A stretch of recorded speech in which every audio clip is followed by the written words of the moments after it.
I've never shared this story before. In all my years working as a locksmith, I've been in plenty of weird situations. There were work disputes, business arguments, anything you can think of. But this story is something I will never forget. Over the years, I worked in a lot of places where people felt things haunted. I usually brushed it off and did my job quickly so I can just leave. But in 20 years, there was only one time I felt something was truly off and strange. I spent the first 15 years of my career in metro Atlanta, then moved into a quieter, more rural part of the state for the last 5.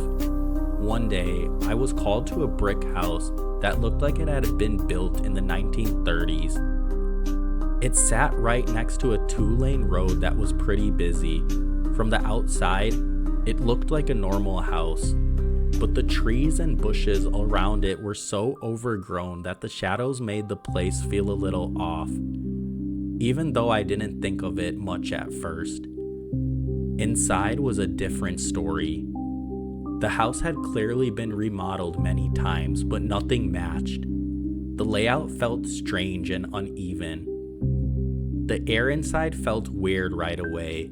Even with every door open, the air didn't move at all. That's not normal. Usually when someone opens a door in a house, other doors move or slam because of air pressure, but not in this place. Every door stayed still. When I walked into the kitchen, I surprised a carpenter who was working there. He jumped and said, "Man, I can't wait to leave this house. You'll understand soon." He packed up quickly and left before I even got back to my van to grab all the lock parts. From the second I walked back inside, it felt like someone or something was watching me. It was quiet and still. A few times I felt a strange feeling, like something was about to touch me. That weird buzz you get when someone moves their hand close to you without actually touching you. I rushed through the job as fast as I could so I can get out of there. The strange part, I had driven past that house hundreds of times. It's in a busy area, not hidden or hard to find. But when I tried to spot it again a few weeks later, even while looking for it, I somehow missed it. It was like the house didn't want to be noticed. A couple of months later, I was back at the shop and saw one of my coworkers had worked at the same house. He was a former Marine, tough as nails, never scared of anything. When I asked him what he thought about that house, his face completely changed. Like I had asked him something that he never wanted to talk about. He said it was the creepiest place he's ever worked in. I didn't ask any more questions after that, and I never went back.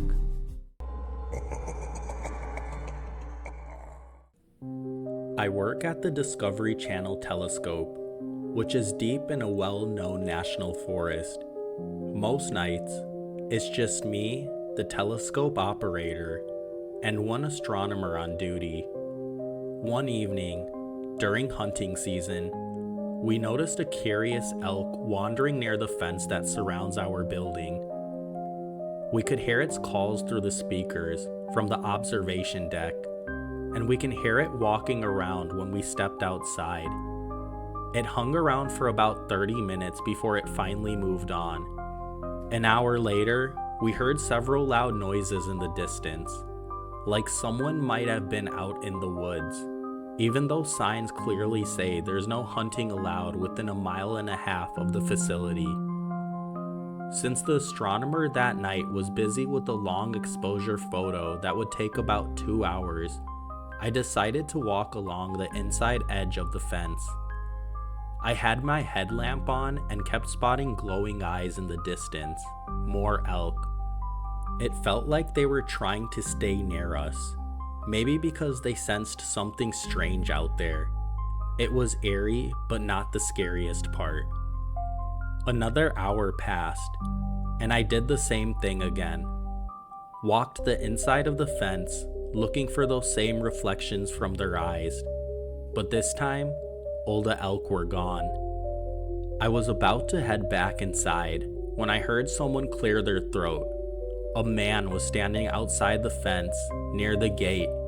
He looked at me and said, "You seen them elk? I've been needing them. Really need to find some." I told him I hadn't seen anything. He didn't believe me and said I was trying to protect the animals. He stayed at the gate until the early morning. Then he turned around and walked into the forest. The next day, I told the Forest Service what happened. They said they'd heard similar stories, people saying there's a man who sometimes shows up on private land, acting strange and hanging around where he doesn't belong. The scary part is how secure our building is. That man was never noticed on any cameras, and no one is quite sure how he got onto our premises. I worked as a lab student in Alert, Canada, Nunavut. It's the most northern part in the world where people live year-round. This was my second term there, and it was January, which meant total darkness all day and night. The lab I worked in was for atmospheric research, and it was pretty far from the main base, about 5 kilometers. Around the building, we had special lines or lifelines that helped us find our way back to the outdoor tools and instruments, especially when the weather got rough. One day, a Wednesday we called Flasking Day, it was a little windy and snowy, not too bad though. Since I was the student, I was the one who had to go out and collect air samples. I loaded a small sled with empty glass flask and started walking about 300 meters away from the lab to open them up, collect the samples, and bring them back. To get the best quality samples, we always had to walk into the wind, and that meant we couldn't use the lifeline, since the wind came from different directions each time. That Wednesday, I had my red headlamp on and pulled the sled into complete darkness, and I mean the darkest dark you can imagine. I had gone a couple hundred meters when, all of a sudden, everything went black. I turned around and realized the lab was gone. The station lights were gone. Even our truck, completely gone from sight.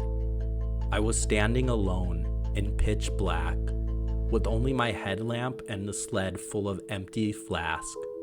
My heart started pounding. I didn't have a radio or a phone, and I had no idea which way I came from. The wind had already wiped out my tracks, so I couldn't follow them back. I froze. I told myself to stay put. It felt like forever, standing there in the freezing cold, completely alone. My mind started playing tricks on me. I swore I heard footsteps near me, laughter, talking, and this hopeless feeling as my body froze. Then finally, after what felt like the longest 2 minutes of my life, the lights finally came back on.